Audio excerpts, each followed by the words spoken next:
Welcome to episode 2 of Paranormal Among Us. I'm your host, Paul Anthony. On today's show, we'll be talking to investigator Angela David. Now, I recorded this interview before I had this channel and the show title, but I thought it was a cool interview, so I wanted to include it on this show. The old channel that I used for the show, for this interview, was called Zanzibar, but that one is being retired right now.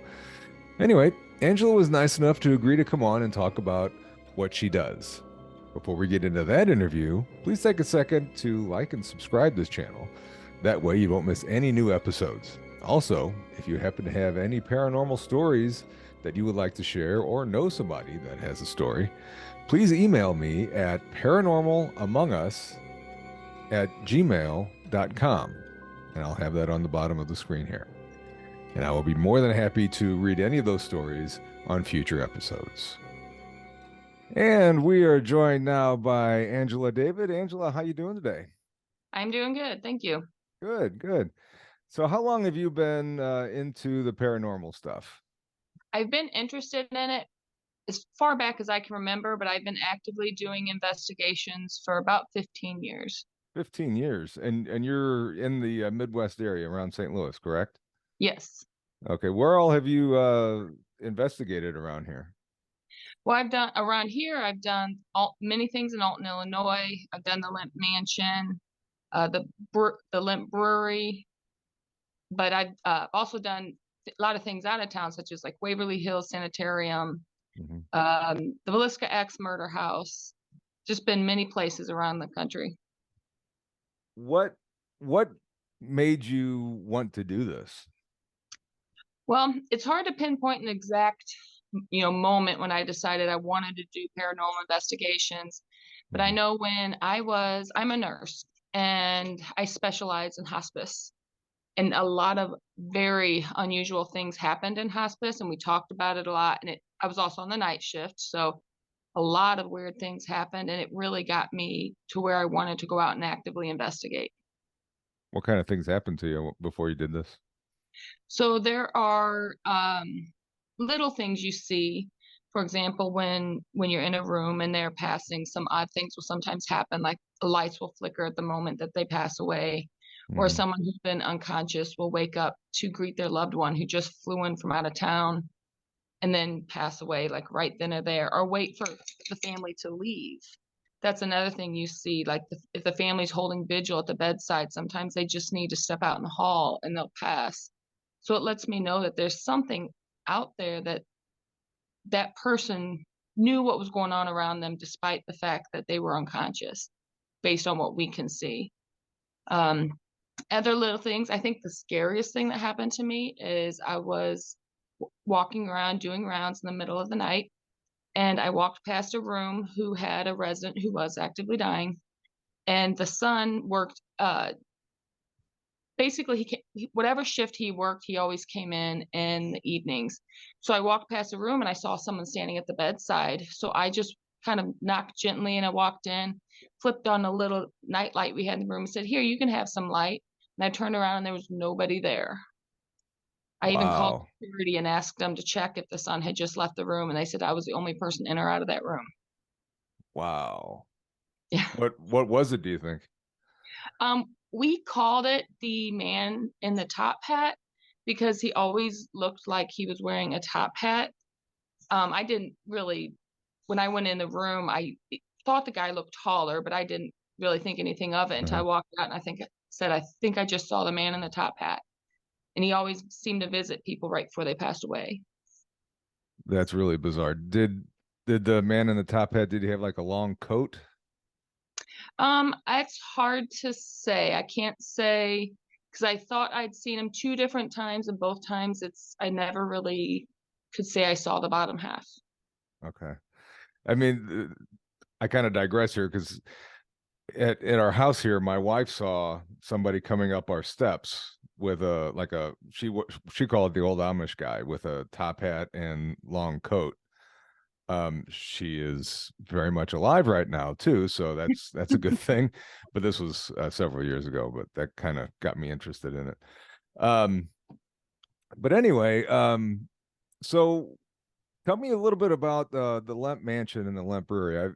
For those of you who aren't in the St. Louis area, and if you're listening to this, you probably know of the history of the Lemp Mansion, suicides there, murders there. What all did you see? So that was Limp Mansion was actually my very first overnight paranormal investigation. Hmm. I had booked it and I was single at the time, hoping that I could find someone to go with me. And luckily I met the person who is now my husband right before I went. So luckily I wasn't there alone. But I had gotten the lavender suite. We did the typical ghost tour where you walk around with the lady talking, telling the stories. But then we stayed the night there, and I was the scariest thing that happened that night. I was sitting on the bed just snapping pictures of the room, and my husband, who was my boyfriend at the time, just walked into the bathroom because he was taking pictures as well. And I was had one of those cameras where you can take like 10 shots just simultaneously. Hmm. And I noticed I saw something on it, and on two of the shots, there was what looked like a lady in a Victorian outfit standing in the doorway to the bathroom after he went in, which Wow. was really neat. Yeah. Now, do you have any kind of equipment besides your camera or anything like Oh EMF yeah, detector or anything? Okay. I didn't back then. I Yeah. pretty much just the camera, but I have got like a thermal camera, multiple different types of recording devices, Mhm. devices that pick up sound, like people can actually use them for hunting to listen for game in the distance. But I would Mhm. use that somewhere like Waverly Hills where I'm trying to pick up sound from far away. Um, Laser grids, all kinds of stuff that I'd like to play with now. I think most digital cameras, camcorders now come with night vision. And that Yes. okay, that's cool. I think I have And one that has night vision. yeah, and I actually have a camera that's only night vision. It's really good, got a really good quality video, but it doesn't Hmm. do audio. So if you're going to have it out, you also have to have something recording audio if you want audio. Um, so that was the Lemp Mansion. I've heard stories about that, people spending the night there and hearing them being the only ones in the mansion and hearing footsteps on the floor above them or whatever, or hear getting their foot pulled while they're laying in bed or something like that. What about the Lemp Brewery? So the Limp Brewery was I didn't get to do a private investigation. I much preferred to do private investigations, but it was one of those group tours. And we got to tour around inside the building. It's also a haunted house during Halloween, so Yeah. you can go in through Halloween. But we got to basically hear the history. I can't say there was anything paranormal that I experienced when I was touring it. Now, when you do like the group tours as opposed to the private tours, do you get more out of it on the private tours or? Oh, yes. When you're on the group tours, they always seem to be overbooked. So, like if you're trying to do paranormal investigation, you get people talking. You get a lot of people who are kind of like treating it as a game and not that it should be fun. Mhm. But I was at one investigation one time and there was these teenage girls running around yelling, "Here, ghosty, ghosty, ghosty." I was not impressed. No, I was no. because I felt like I spent my money to do an investigation and I knew that there would be other people there, but that was unnecessary. So whenever possible, I book a private investigation.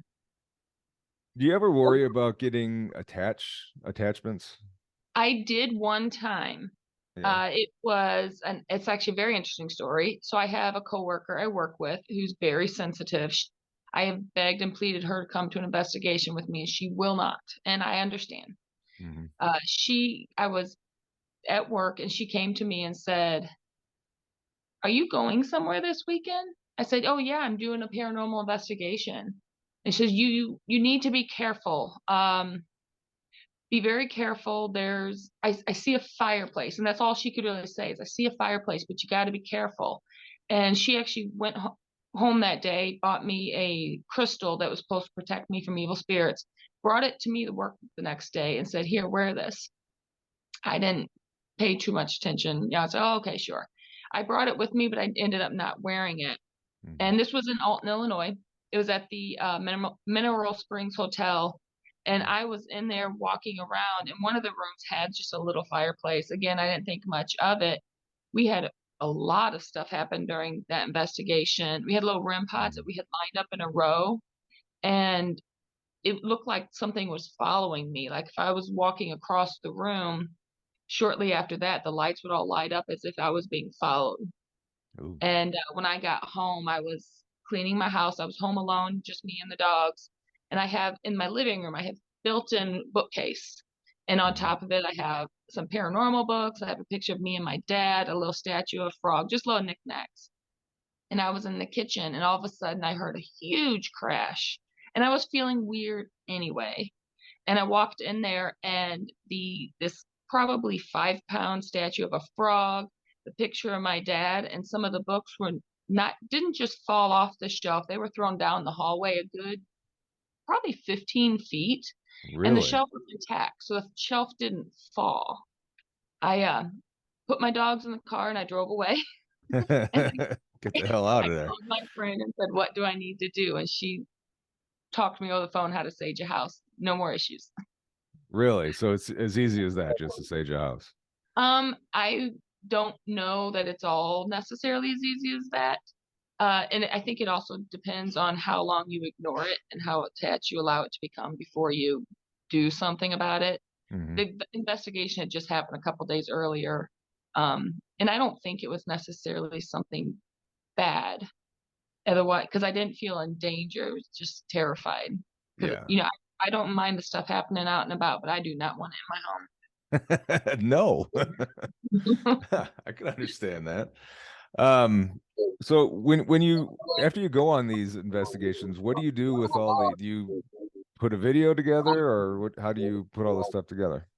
I used to be a whole lot better where I would like create um, uh, folders on my computer with all the information.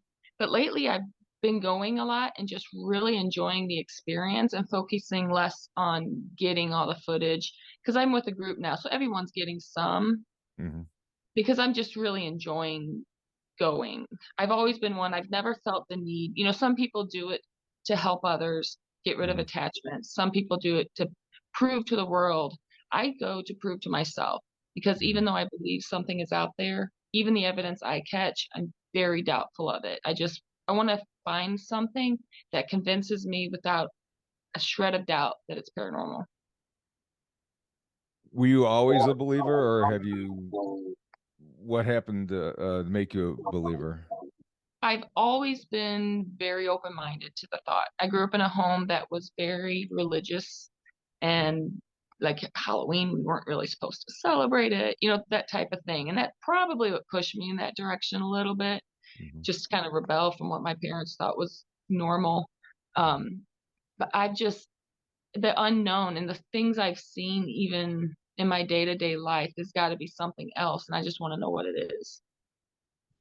I think to me, I mean, what happens when you die? I mean, is there a heaven or a hell, or do you linger for a while, kind of in purgatory or whatever? Or, you watch all these shows like Ghost Adventures and stuff, and you kind of, as you're watching it, if you're the first time watching it or something, you kind of wonder, okay, did something really get thrown, or was it staged somehow?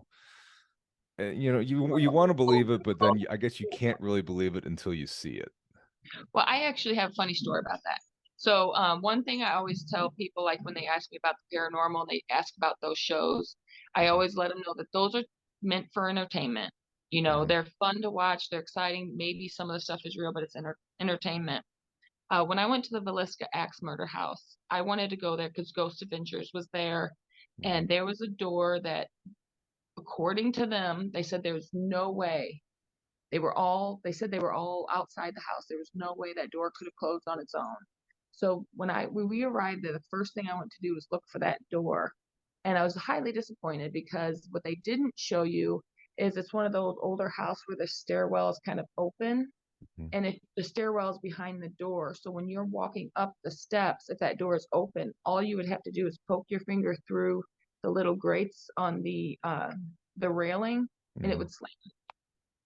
Oh. So I was highly disappointed. I cannot say that's what they did, but it sure was misleading to say there was no way that they Yeah. had it on camera and there was no way that anyone could have done I think I saw that episode too. Yeah. Yeah. Yeah. I haven't been on an investigation yet, but I think it would be pretty cool to witness some stuff. Yeah. Maybe not so neat to have an attachment follow you home or No, whatever, but no. I actually keep sage in my ghost hunting kit, and I'll sage myself before I go home. so you said you're with a group. Yeah, it's we call ourselves Paranormal Activity Researchers of America. That way we can abbreviate it PARA. Okay. It's really just a group of friends. We're not doing anything for money. We go and we do our investigations, and we invite really anyone who wants to come.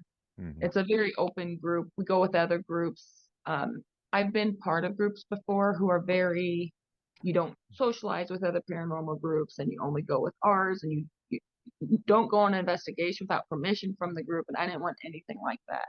Yeah. I just wanted it to be open. Like, you can bring your friends and they can go. And that doesn't mean they're part of the group, but that means that they're more than welcome to go out and investigate with us. As long as you're not here, ghosty, ghosty. As long as you're not doing it. And I do mention that as like there's no drug using at our investigation, there's no drinking, and there's no acting immature. We expect you to be safe because a lot of the places we go, there's holes in the floor, or the Mhm. ceiling's caving in, so you really have to be careful. Although I would think if I would go, if something would spook me, I would probably scream like a girl and run the hell out of there. But that's okay. That's it's some we've had our fair share of squeaks and screams and skedaddles, I like to call them, when you just want to get out of a room. Yeah. Yeah, that's all right. Well, that's awesome. Well, Angela, I appreciate you taking the time today to chat with me. Yep, anytime. It certainly does sound like fun. And one of these days, once my knee heals up, maybe I'll get on one with you guys. Feel free to reach out to me. We go to at least one place every year. One a year. Awesome. Well, cool. Well, Angela, I appreciate you taking the time. All right, no problem. Thank All right. you. Have a great day. Thank you very much. No problem. All Bye. right. Bye bye. And there you have it. My thanks to Angela David for coming on and chatting with us today about her investigations in and around the St. Louis area. Very interesting stuff for sure. Now, if you or someone you know has a paranormal story that you would like to share, please feel free to drop me an email at paranormalamongus@gmail.com, and I'll get in touch with you and hopefully get one of those stories on the air. Also, don't forget to like and subscribe to this channel. Trust me, I have some pretty awesome things coming down the pipeline. Now, I hope everyone stays safe, and I will talk to you on the next Paranormal Among Us.